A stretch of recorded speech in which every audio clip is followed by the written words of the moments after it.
उत्पत्ति अध्याय 39। यूसुफ मिस्र देश में लाया गया।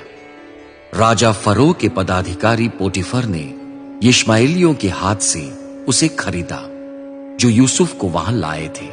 पोटीफर मिस्र देश का उच्चाधिकारी और राजमहल के अंगरक्षकों का नायक था। प्रभु यूसुफ के साथ था, अतः वो सफल व्यक्ति बना।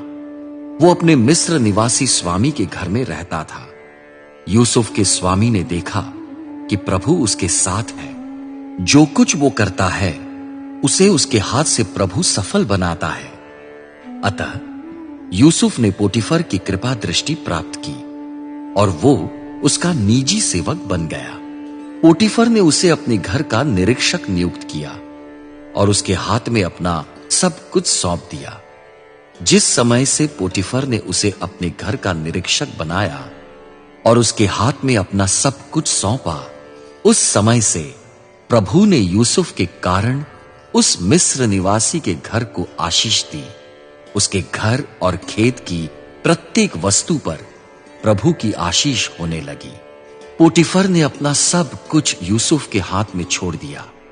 उसके रहते वो भोजन करने के अतिरिक्त घर के संबंध में और कुछ नहीं जानता था।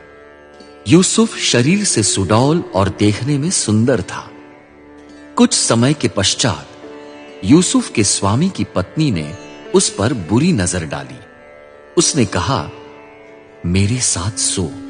यूसुफ ने अस्वीकार करते हुए अपने स्वामी की पत्नी से कहा, देखिए, मेरे स्वामी घर के संबंध में कुछ भी नहीं जानते हैं। जो कुछ उनके पास है उन्होंने उसे मेरे ही हाथ में सौंप दिया है। वो इस घर में मुझसे अधिक बड़े नहीं हैं।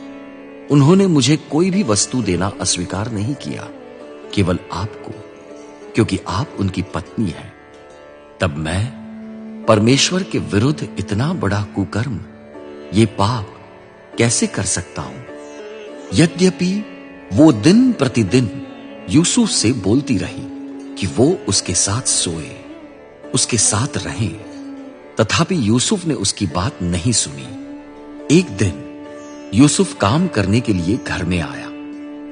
उस समय वहां घर का कोई भी मनुष्य नहीं था।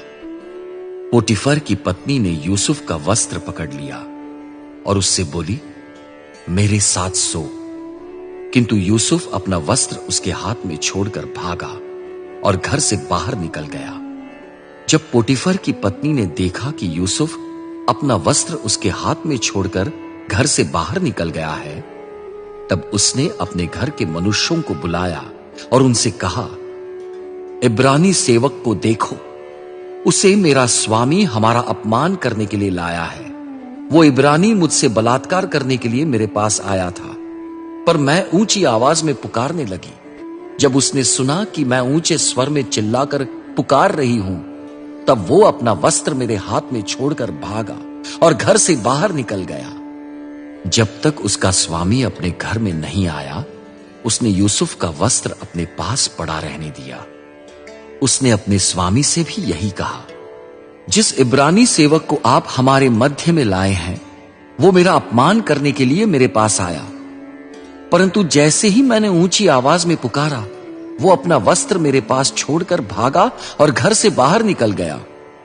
जब यूसुफ के स्वामी ने अपनी पत्नी के ये शब्द सुने, आपके सेवक ने मुझसे ऐसा व्यवहार किया, तब उसका क्रोध भड़क उठा।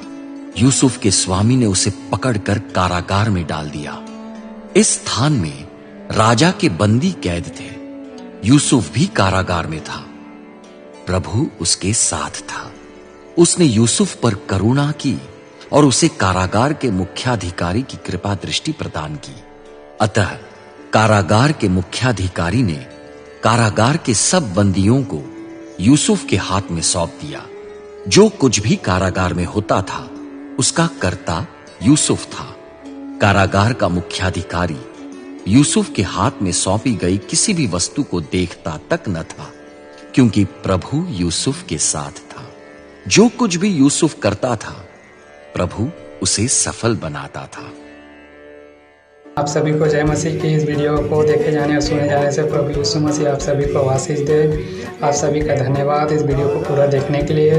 यदि आप लोगों को वीडियो अच्छा लगा हो तो मेरे चैनल को सब्सक्राइब कर लीजिएगा और वीडियो को लाइक करके शेयर जरूर करिएगा।